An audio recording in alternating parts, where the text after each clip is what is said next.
Wait, before you listen to this episode, I just had to tell you about our new free mini wealth building training. In this training, we're covering the first steps to building wealth, how to find your personalized wealth path, how to find and analyze deals, and then some. So don't miss out on this free training. I mean, what do you have to lose? It's free. Sign up at www.abundantculture.co/newsletter. Don't let delay get in the way of your abundant year. Now, back to the episode. Welcome back to Abundant Culture Podcast, where we dissect the mindsets and tactics of the true beasts of business.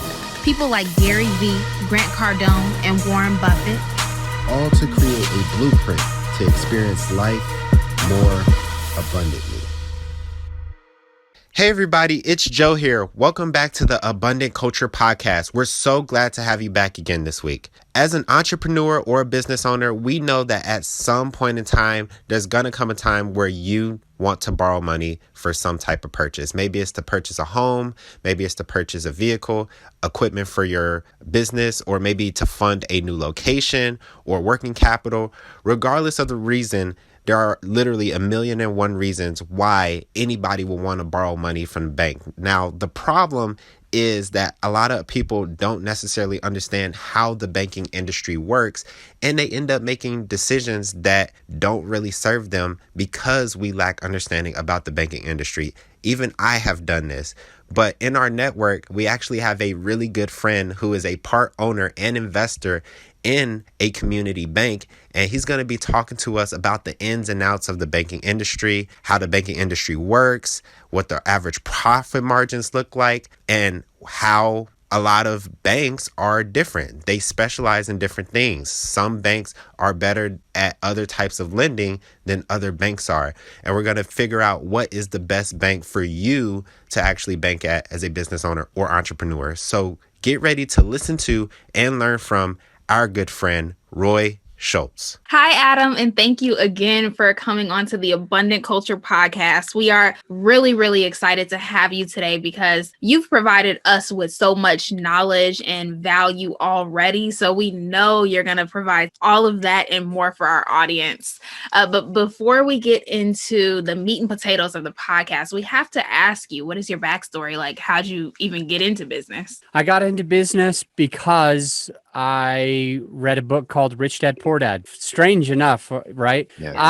My stepdad, I grew up and in 1996, he bought the game called Cash Flow. He had been following Robert and he bought it right when it came out in 1996. And then 1997, the book Rich Dad, Poor Dad came out. So my dad bought that and I was only in high school or junior high and he kept trying to get me to read that book. And it wasn't my thing. So in 2005, I was in college at the time. I took 2 years off of between high school and college to do a mission for a couple of years for the church that I was part of. And so I was a little bit behind. So in 2005, I was still in university and my dad bought me technically, my stepdad bought me this piece of land, and then he made me pay $100 for it. That's for another story.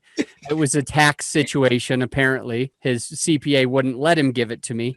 He would have wanted to, I'm sure. But anyway, he gave it to me, and then he made me buy it. And then when I sold it in 2007, I made a whole ton of money, and I said, all right, I'm going to read this book that my dad always wants me to read. So I'm dyslexic. That's why I was putting it off so long. But because I made more money on that one transaction that I didn't do it was just a piece of land. I wasn't like building anything. I made more on that than I had made any year of my whole life. And I was already in college. And I thought to myself, well, I guess I'll read this book. So I started reading the book and I learned two things from the book. Robert Kiyosaki made all of his money with entrepreneurship, starting businesses. He talks about the 4 quadrants, etc. And he placed all his money in multifamily. Most people think that Robert Kiyosaki teaches you how to do single family or something like this. Absolutely not true. He never even did a single family. He did multi. So it was then in 2007,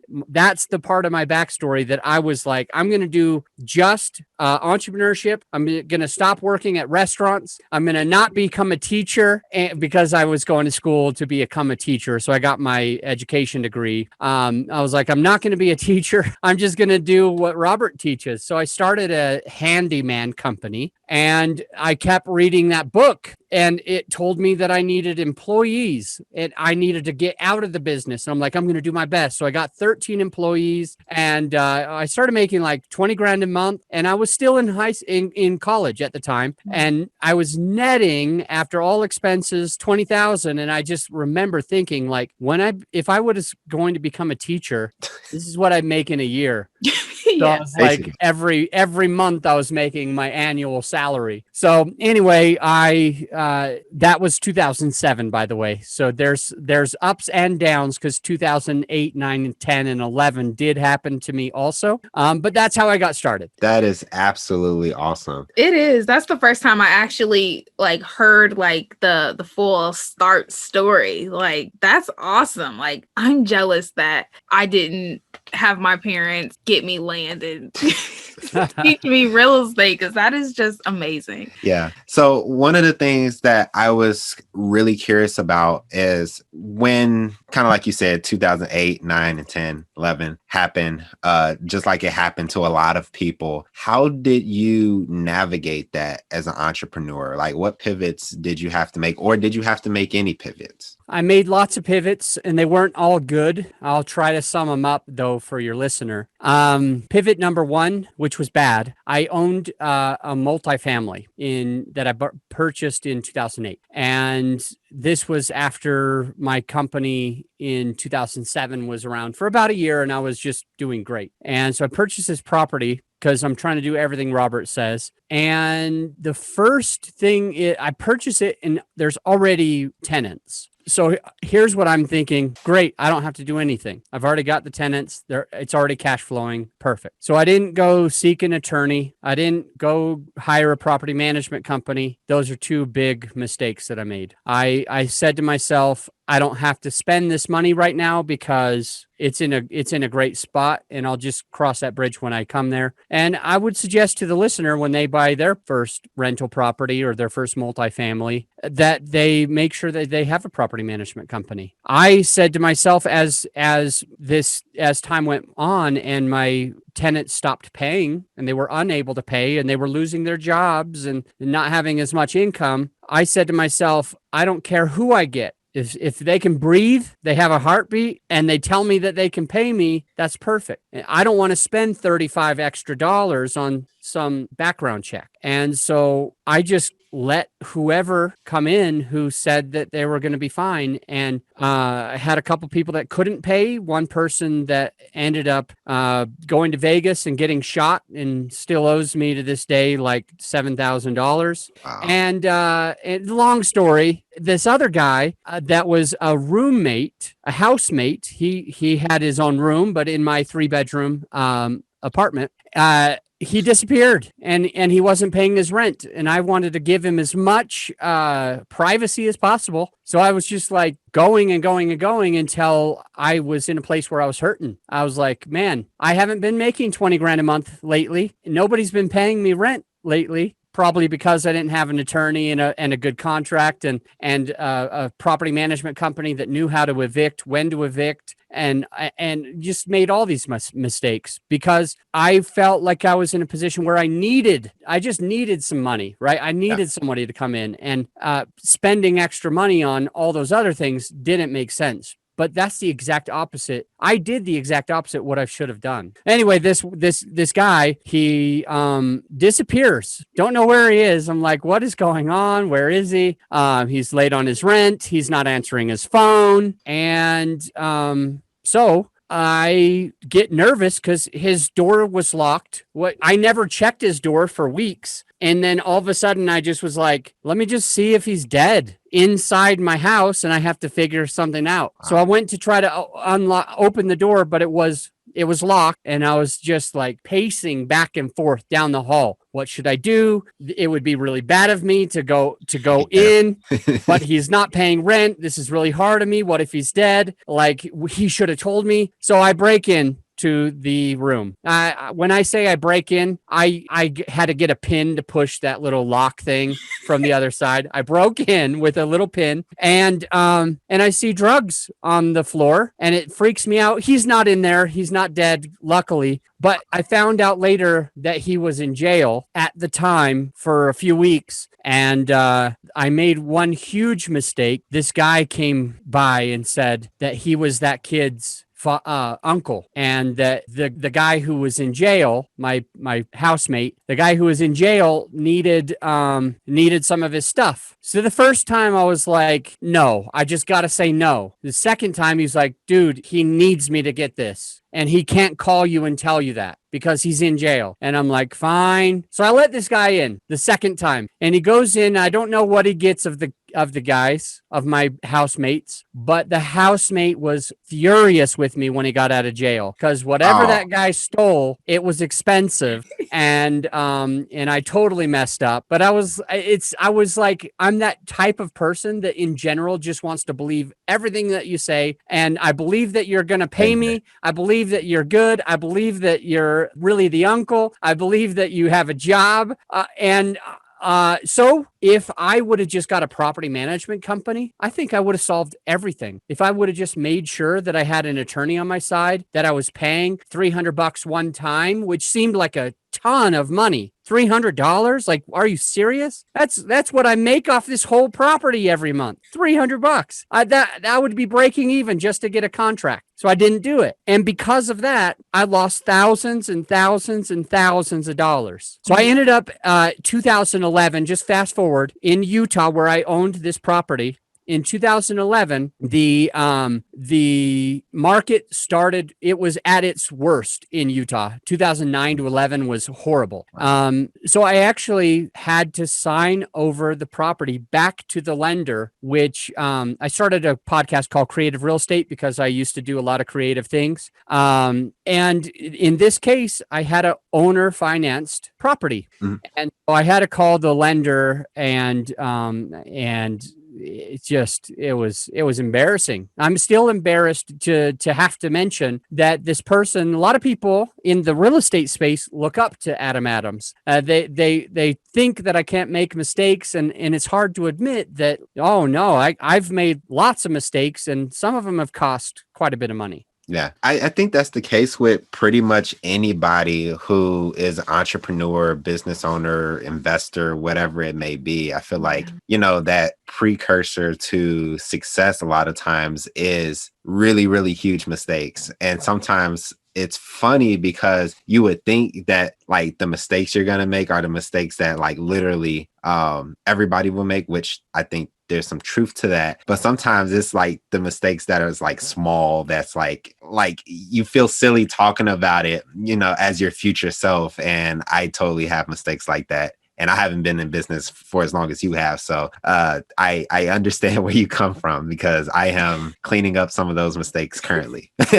Yeah, they're fun. Yeah. So tell me the journey of how, starting this company, investing in real estate, how does all of that lead to, I think, one of your superpowers, which is thought leadership through meetups and podcasts? Like, how did you go from point A, having drug dealers stay in the house with you, to point B, to being on podcasts, talking about having drug dealers stay in the house with you? Yeah, I'm not sure where to take the question, because there's so many different origin stories. There's so many different pieces, right? Yeah. And Rome wasn't built overnight, and neither was I. I learned small parts when I was small, and others as I've gotten older and tried more things. Yeah. But I would say that part of my success in the thought leadership space stems from who I've always been since I was a kid. I was always sitting on my mom's lap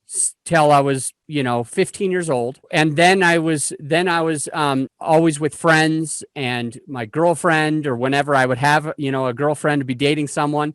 And what this means, or the thing that I'm hoping that you take from that is I've always needed to be around people. It's always been critically important. And when I was in that triplex, the one that I told you that I ended up signing back over to the bank in 2011, when I lived there, I used to host poker nights every Tuesday and parties every Friday. And it was just like, I just wanted to be around people. I didn't care if I lost money on poker. And I also bought all the beer, like people are like, what can I bring? And I'm like, you're fine. I've got this, just because I really wanted to be around a lot of people. And same with just hosting parties. And so I've always been that person to host gatherings and get-togethers. And when I mentioned to you that I took 2 years off of school when I was 19 to 21, I took 2 years off to do a mission. But the interesting thing is, the day that I left for my mission, I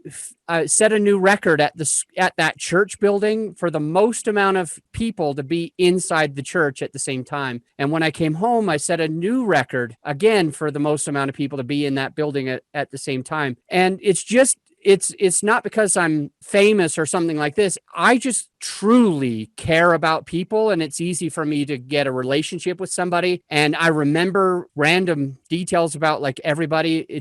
I think it's partly because I have a little bit of autism, and I just like the memory thing is just really strong for me. And I remember all these weird details, but I love people. I love being around people. I get a lot of energy from being around people.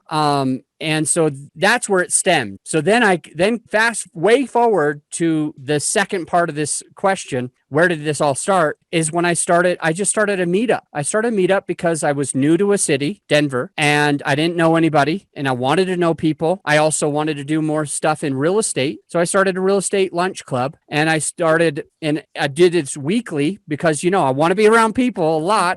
And it started out with like 6 people at the first one. Like that's me, my partner, and 4 other people. And it just slowly grew. And one thing that a lot of people that came to my meetup say to me is when I shake their hand when they walk into the meetup, and I've got so many stories from this, but Vern Robinson came, and I gave him a warm handshake, and I looked him right in the eye, and I just said, Vern, I'm so glad to see you. I'm really happy that you're here. And he just said something that has stuck with me forever. He goes, Adam, that's why I come to your meetup and nobody else's. And I'm like, huh? And he's like, because you look at me in the eye and you tell me that you're glad that I'm here. And I thought about it, and I was like, I legitimately mean that from the bottom of my heart. It's not some fake thing. Yeah. But I realized that I say it to almost everybody because I literally just care about everyone, right? Yeah. And so I'm just thinking to myself, this is kind of how it started, is that meetup. And then I decided I want to grow bigger because my meetup was kind of getting recognized. I spoke at meetup headquarters, and so I was like, I want to go bigger. So I started a podcast that was more national, and that was a big flop for many years. I only had like 20 listeners for a couple of years, and downloads per episode, like 20-ish, 100 maybe. And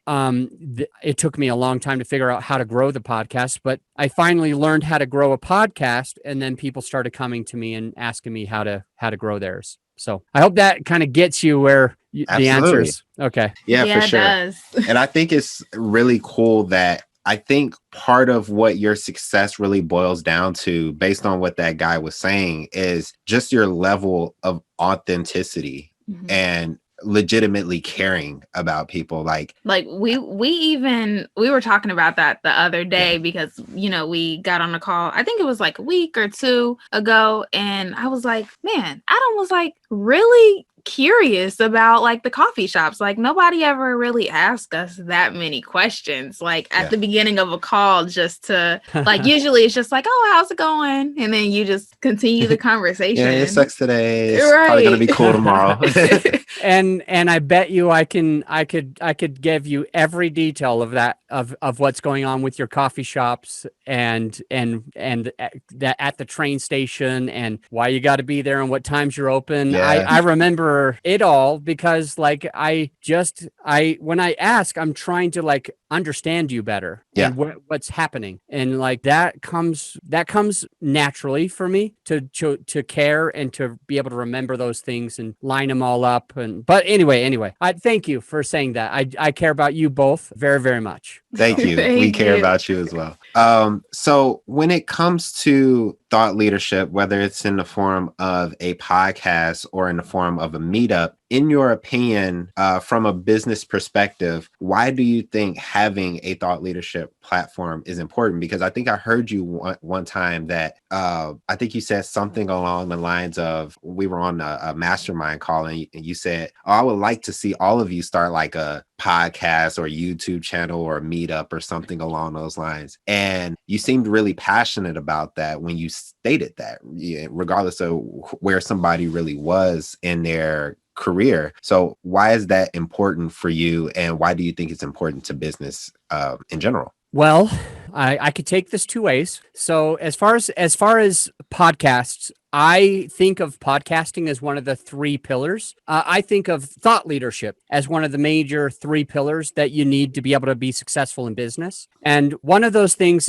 is being authentic, as you mentioned before, but on social media, like telling people what's going on in your life, what you're going through, how you are. If I talk about fasting because I do a lot of fasting, and to some that's crazy. They're like, why would you do that? Or some are like, oh, you just want to get attention, so you're just not eating. It's nothing like that. But I do a lot of like fasting. I do a lot of mountain biking. I spend a lot of times with my kids on the weekends. We always go do something fun. We do something dangerous, scary, or fun every Saturday, like every single Saturday. And I try to post about that stuff, like when we're going rock climbing or mountain biking, going off jumps, wakeboarding, etc., etc., etc. We did four-wheeling last weekend and stuff like this. So it's just like I post about that. That's your social media. Yeah. I think that's critical if you're going to grow, because people do business with people that they know, like, and trust. And if you don't let people in, they're never going to know you. So that's what I use there. The next thing is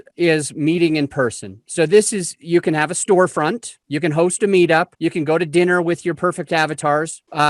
For you guys in your coffee shop, you're meeting in person, right? You got that live in person. So there's that. And the third one is something within the thought leadership realm, which I can say it could be a book, it could be a podcast, it could be a YouTube, it could be a blog, but it's going to be something where the key piece, and I hope that your listener writes this down, the key piece to the thought leadership is to make sure that your avatar talks about you when you're not in the room. That's why you have a book or a podcast, is because the listener of this show today is going to share this episode or the next episode with their best friend or with somebody who's getting into entrepreneurship. And they're going to be like, you need to hear this episode or this podcast. And that's how you get people to talk about you when you're not even in the room. And so that's what your thought leadership does initially. However, the other part that I wanted to take the question, why should you have a podcast, is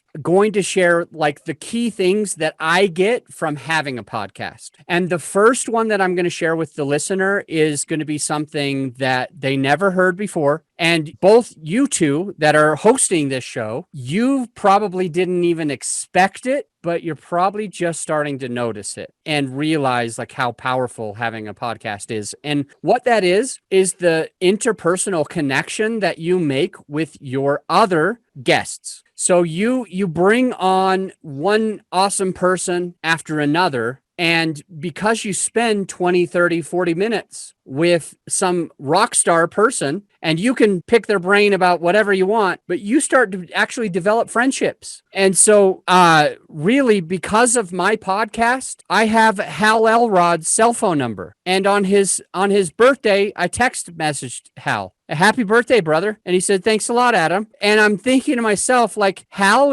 he's a big deal. I think his book, his Miracle Morning book, I think it sold over 1 million copies. Yeah, He's a that's really bonkers. epic man with a really cool story. And it's not like we're best friends. We're not best friends, right? But if I need him, and I have called on him before, it's just I can pick up my phone now. Yeah. Same thing like with Joe Fairless. We were working with something. Joe Fairless is another podcaster who's also an apartment investor, similar to what I do. We syndicate. Yeah. And but his show is really big. And I remember he has pretty close to $1 billion of assets right now. It's insane. He's like 10 times what we own. So I called him up and I asked him a question, and he answered right away, and he put me in touch with his CPA to finish it off. And like that kind of relationship is near impossible to create without having a thought leadership platform. So that's the first big one, is just those relationships that you get. They say that your network is your net worth, or you are the average of the 5 people you hang around. Well, if you're podcasting a lot of episodes with a lot of cool people, you are going to be uplifted. Okay, the second thing is that you can ask them any question that you want. So a lot of times what I will do, and I will have other people that have also done this, is they get an expert in one thing that they personally want to learn it. And so they go and get an expert at it. And all they do is they record it, but they can have a 1-hour free consultation on that subject. Yep. And like that would have cost you $1,000 easy, but you just got it for free because you have a thought leadership platform. Absolutely. And so you ask whatever you want. So that's number 2. Number 3 is that you can add value to the world, and every human being needs to add value. We all need to be giving in order to be happy. Yeah. And so you literally are sitting there spending time without getting paid a lot of the times, right? We do these podcasts without a huge income from it, usually. So you can just add value to the world. I love that. The 4th one is that you get your perfect audience to talk about you when you're not in the room. We spoke about that earlier, but you get if you're trying to raise private capital, for instance, and you're adding value to people that would be passively investing into entrepreneurship. Well, now when you give them enough value, then they're going to start talking to their friends. You've got to get in on this. This is cool. This is neat. And outside of that, I think it's fun when I go to a conference. So this is the last one that I'll share. I'm at a conference and I just casually let it out, just casually, just like with you two, how I was asking a lot of questions when I'm out meeting somebody and I just shaking their hand for the first time at a conference. I ask. I'm not trying to push anything. I'm not giving them my website, telling them what I can do for them. I'm literally just getting to know them. And eventually they say, "What about you?" And I'll just let them know, well, all I do is multifamily apartments. That's the main thing is I purchase cash flowing apartment communities. Got a little podcast about it to teach other people how to do it. And on the side, I just help people launch podcasts. And they're like, "You have a podcast?" And I say, "Yeah." And they go, "Really?" And so I'll get their phone from them and I'll subscribe to the podcast. And when they're not looking, when they're not looking, I'll give myself a 5-star rating. and then I'll subscribe and I'll say, "Here you go. That's my podcast. Feel free to check it out." Now there's a good story behind this because one of the people that I did that with is now investing with us. Wow. His name is Siva, and I did that exact same thing. Handed him the phone back and he said, I'll have to give it a listen. And he called me about 2 months later. He says, "Adam, I just want to tell you, I've listened to 60 of your episodes and I want to invest with you." And now he's one of our largest passive investors, one of our best, financially backed passive investors. And he's just an amazing guy. He is Indian and he took me to like the best Indian restaurant that he knew of. And I'm huge on Indian food. So we went and sat down, we had Indian, we've stayed up till 2 or 3 in the morning a few times, just having drinks. He's just such an incredible guy. And I wouldn't have ever gotten that type of relationship with him if I didn't have a podcast. Yeah. That's powerful. That is very powerful. like just all the value that it not only adds to yourself, but the world in general. Like, I think that's something that's really amazing. And when me and Jasmine came into this, we knew we were going to kind of use it as a networking tool, but we never would have thought that we would have some of the relationships that we currently have. I mean, there's one guy named Justin. He literally sends us a new guest to interview probably once or twice a month, and he's been doing that for the past few months because he's a PR guy, so he just knows a bunch of people, and then he also shares it too, which is even greater. Yeah, so I think just what you're saying, like anybody listening to this, like it's definitely, if you're remotely curious about it, I would definitely try it out. And one of the things you mentioned before was about growing the podcast. Could you talk about some of the best ways or the best practices to that you use to actually grow that thought leadership platform? Because kind of like you said, there's a lot of podcasters. I think there was a statistic that only 20% of podcasts make it to episode 100 or something like that, or it's probably less than that. And a lot of them aren't really monetized, and many of them probably only get 20 listens per episode or 20 downloads per episode. So what are some of the things you could do in order to grow that influence? Excellent. Love the question. The first biggest thing that you can do is make sure that there's so many.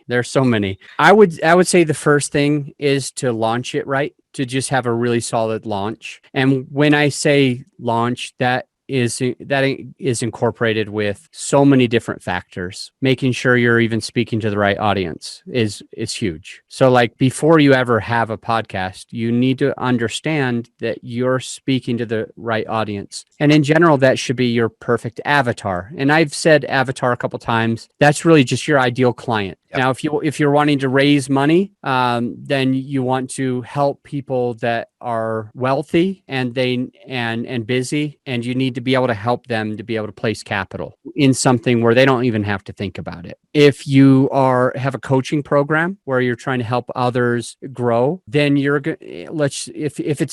it's in the apartment investing industry, for instance, because that's what I know so well, then I'm going to start a podcast about apartment investing. Now, notice that if I want passive investors in apartment investing, I don't start a podcast about apartment investing. I started about passively investing safely and protecting yourself. Yeah. But if I'm a coaching program, then I do want something called apartment investing. And same thing, like I help people launch podcasts. I help people edit podcasts. We do a lot of marketing for podcasts. So I'm literally launching a podcast. It's not going to come out anytime soon. I usually want to have 100 episodes recorded before I ever push anything out, because I really want to have it blow up fast, because that launch is really important to me. But I'm recording episodes now for this new podcast about podcasting, right? And I don't want to tell your listeners what it's going to be called, because I don't want them to go and steal it while I'm still just recording episodes. That would be bad. Good idea. But the point is that you got to think of who do you want to do business with? Yeah. And for me, I have two people. I want to help other people podcast, and I want to help other people be able to passively invest their money. So I'm working to focus on that. So that's the most important part. Okay, is this launch? It needs to go to the right people. The logo has to be a logo for them, not for you. I know you love the color blue. But we don't know yet who your avatar is, and maybe they like green or red. Right. Yeah. So we want to make sure we use color psychology, shape psychology, font psychology. Here you are picking your favorite font, but if it doesn't resonate with your perfect audience, then there's no reason for you to pick that one. It just makes you happy, but then you don't do business. You want to do business, so you want to be able to add the most value to the right people. And then it goes with if you want to have a really good podcast, you want to make sure you have a good intro. It's going to be short and concise for your introduction. The music in general is going to be I'm trying to think, raw, authentic. It's neither of those, or not organic. It's going to be basically music that is only yours, and you're not going to hear it on a bunch of other podcasts. Oh, So, okay. so when it's unique or it's custom. That's the word, Yeah. custom. Custom music. A great intro. Usually, you want to have a voiceover artist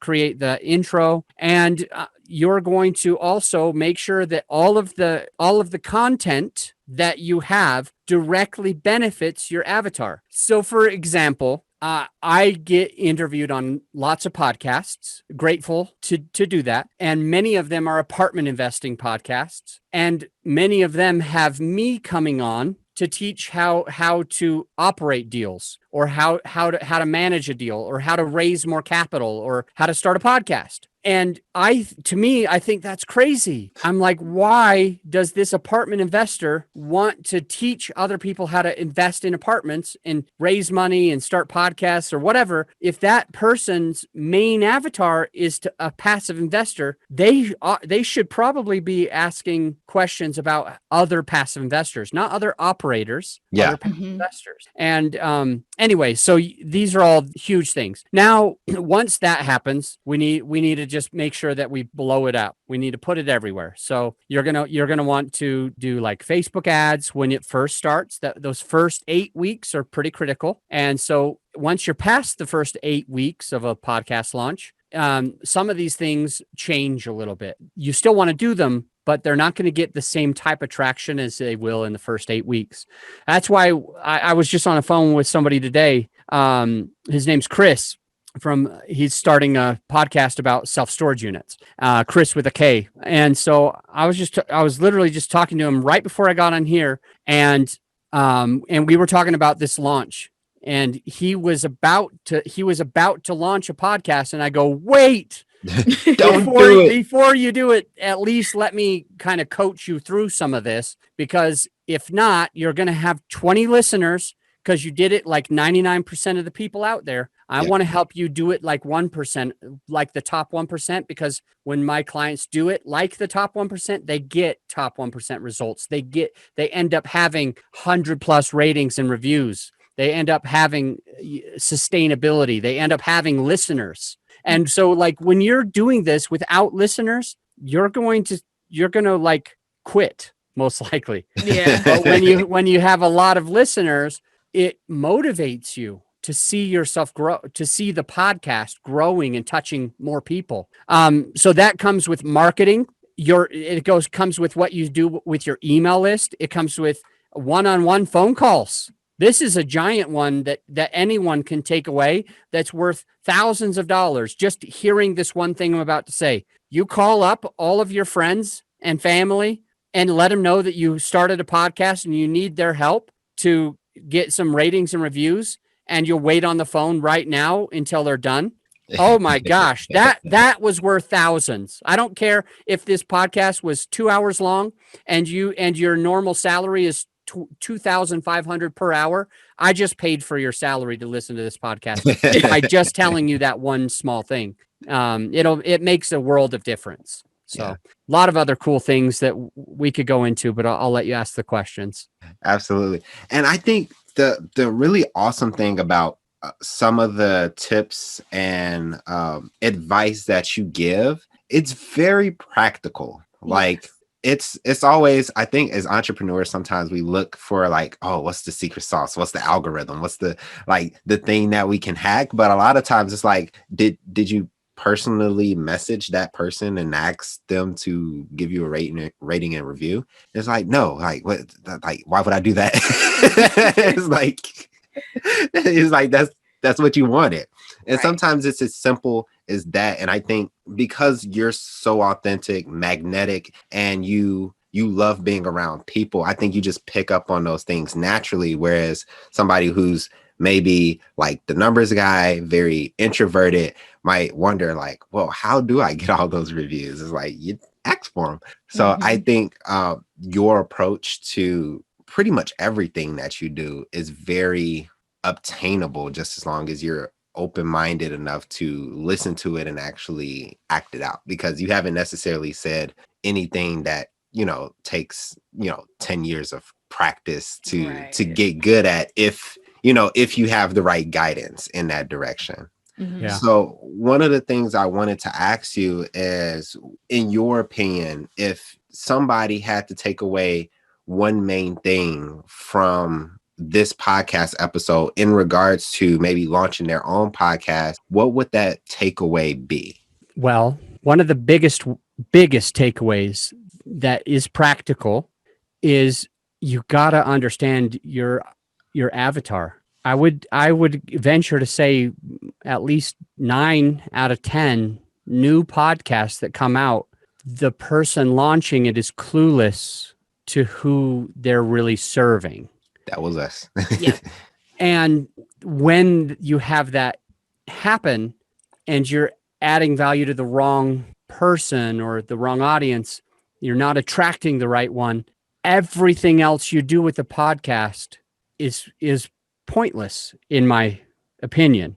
So if the listener could just take one thing, literally just one thing, one actionable thing, besides calling up friends and family, which is worth thousands of dollars. So you can send me the checks. I'll give you my P.O. box later.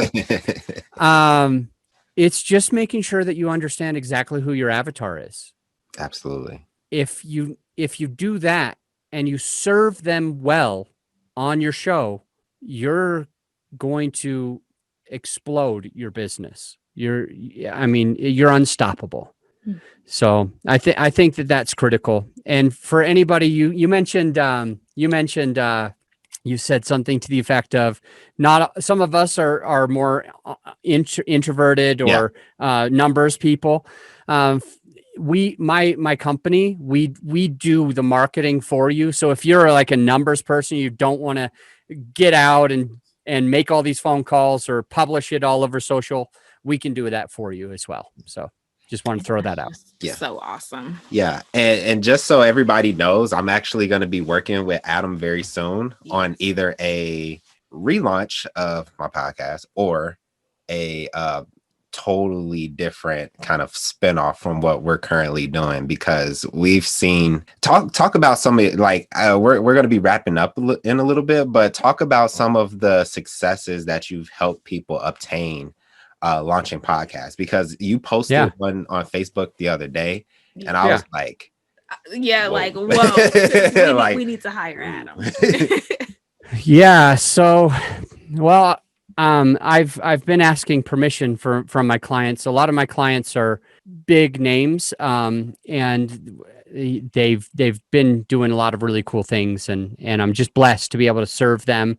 And it always scares me because they are coaches and mentors in the same space as me. So I can't talk about all of them, but I will tell you about 2. I'll mention 3 if we have time. I don't know if we do, but I'll try to skim through it fast through these 3 people. The first one that I want to talk about is Julie Lamb and Annie Dickerson. These 2 amazing women are the owners of Good Egg Investments, and I think they own like 3,000 doors, and they've done it in like 3 years. And so the things that they've done are quite remarkable. They also have a coaching program that is held in high regard, especially by their clients. And they launched a podcast called Invest for Good. And I asked them permission only a couple of, like, might have been yesterday, I think. I said, hey, can I talk about what we're doing? And they said, we love what you're doing, AAA. Yes, you can.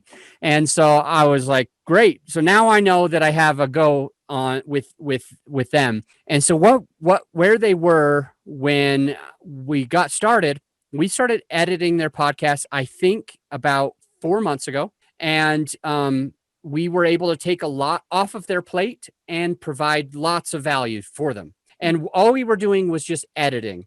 And then we let them know that we do marketing as well. And so we actually have a $5,000 package, a $49.97 package. That's not the only one. There's lower and higher, but I just we did the $5,000 package for them.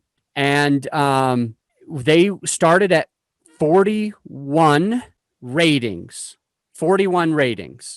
And I'm going to pull it up right now because we are almost finished with this. We are nearly done with the $5,000 package. I'm just going to pull up their podcast right this second and just tell you where we are now. 190. Where is it? Wow. Can you see it?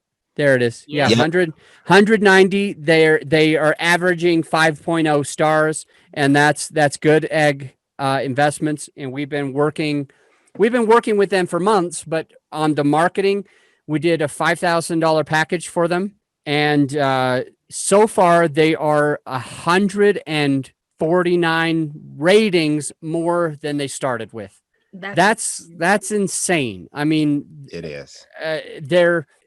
I'll tell you the next person, Corey Peterson, the big kahuna. He's got an amazing story, and he is just a fantastic guy. Corey Peterson is in a mastermind with me. It's not one that I host; it's one that I pay for. Yeah. And so with Corey Peterson and I saw that he was paying like, I don't remember, $2,000 or something like that. And I was like, I could get this so much lower for you. I can do more than that, what you are doing. I don't remember what he was paying, but I was like, I guarantee I can do this for less money and do a lot more things. And he's like, really? He goes, I'll try you out. And so we started working with him a few months ago as well. And same thing back in October, I'm just going to be completely honest with everybody. He called my virtual assistant. No, he emailed my virtual assistant and asked if we did anything for marketing.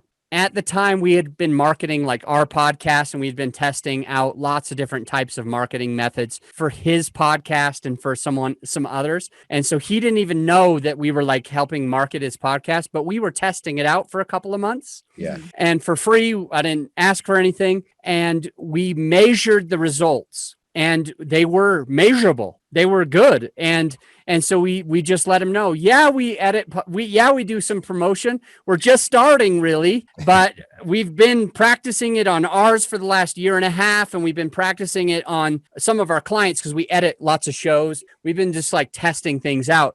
And so we said, we have this one package that would be $375 a month, just $375.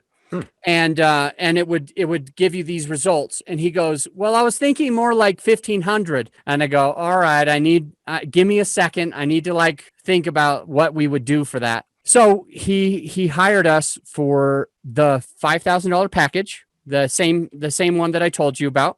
Yep. He hired us for that first, and then he started doing this monthly. But he started with the 1,500, and as soon as he saw the results that happened with the $5,000. And guys and gals, if you're listening and you're like, Adam's too expensive, we have less expensive things. And if you're like, he's Adam's small fry, we got bigger stuff too.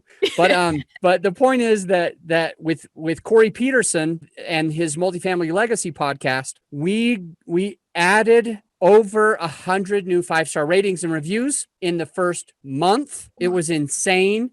He went from having a certain amount of, because I don't want to give all of his stuff away, but a certain amount of downloads. And during October, we got him 3.44 times, almost quadrupled his downloads. So let's just pretend as a round number that he was getting 1,000 downloads per month. He gets a lot more than that, but let's just pretend it's 1,000. All of a sudden now he's getting 4,000 downloads per month. If you have 4 episodes, if you just have 4 episodes per month and you go from 250 listens per each one to all of a sudden now you have an additional 1,000 people listening on each one. Now you're at 1,200 people listening to every episode.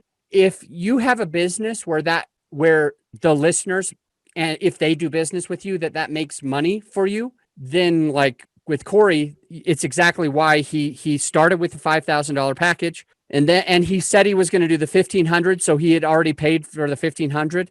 And immediately after seeing the first results, he upped it to $3,000 a month. Wow. because he's getting so many results. So he's spent a ton of money and just his results are going through the roof. And I was going to pull up the Big Kahuna, his podcast, Corey Peterson, and tell you he's at 400. He's over 400 ratings right now. And I think over the next month or so, we're going to probably get him to closer to almost 500. And we're probably going to be bringing him up an extra 100-ish ratings every month, 20-ish thousand extra downloads each month. It's insane. It's insane what this can do for your business. But anyway, yeah, I talked so much about those two that I won't even talk about the other client. I will say just one thing about that other client, though. Go ahead. They launched their podcast the exact same week as Jay Scott from Bigger Pockets launched the Bigger Pockets business. And so this guy who is in our mastermind, the one that you guys are in and I'm in, and Steven joined us last year as well. One cool thing is that Bigger Pockets, they were in top 10 in one category, just one. And they have over 1 million subscribers. The way we do these launches is amazing because check it out. Bigger Pockets with 1 million subscribers, they launched their new podcast same week as Steven Pesavento, and they got top 10 in one category, which was business. Steven, and they were number 4 out of the top 10. Steven was number 1 in the business category. So top 10 in that category and top 10 in the entrepreneurship category and top 10 in the real estate category and top 10 in new and noteworthy. We got him in 4 different categories, top 10. Now I can't promise that I can do this. iTunes changes their algorithms all the time, but Steven worked his A off in April of 2019 to do that. And all he did was used our systems, and he didn't have almost nobody really knew who he was back then. Now he's super famous now because of his podcast. But back then, nobody knew because he wasn't out there. He was just making money in real estate. And now he wanted to launch this podcast, but it was a business. It was the investor mindset. It was a business type. And it was next to this other podcast that was, I guess, the David and Goliath. Yeah. That was what it was. He won. He crushed it. He did just our systems. And I had someone else launch a podcast and they got into the top 1% in 3 days. 3 days, and he was already in the top 1% on all 800,000 podcasts on iTunes. Anyway, I'm not trying to brag. I'm just so amazed that we can do this and no one else can.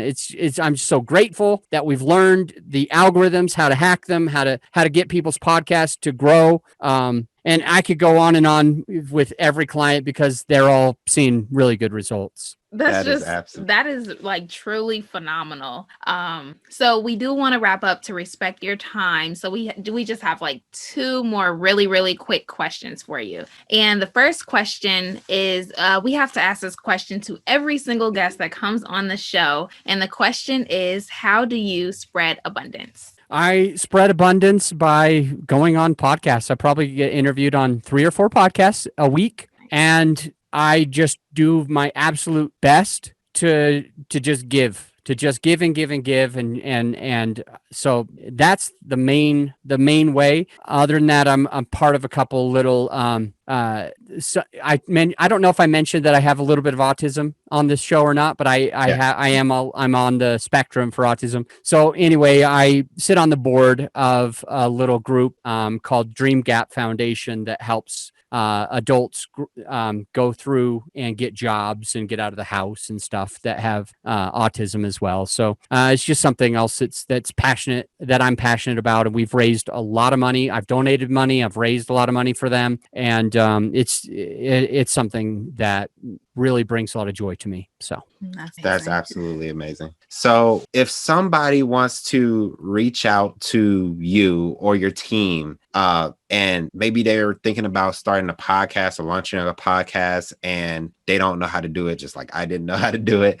They're looking to grow maybe an existing podcast that they already have, or they want to talk to you about more real estate stuff or meetups. How would they get into contact with you or your team? Honestly, since we talked about podcasting for most of the episode today, I think probably the easiest thing that I could do is just share with the listeners how, if they are trying to actually start a podcast or grow one, how to get a hold of me that way. Absolutely. And it's simple. The website is mypodcast.website. It's not .com or .net or .io. It's just .website. So it's mypodcast.website, and you can jump on there. You can see what it is we offer, and you can schedule a call with me if you want to do a discovery call and actually talk about perhaps working together and seeing what we can do. Awesome. Well, thank you again, Adam, so much from the bottom of our hearts for this episode, because I mean, this is like, even though it's an hour long, it's been like so value packed. Like,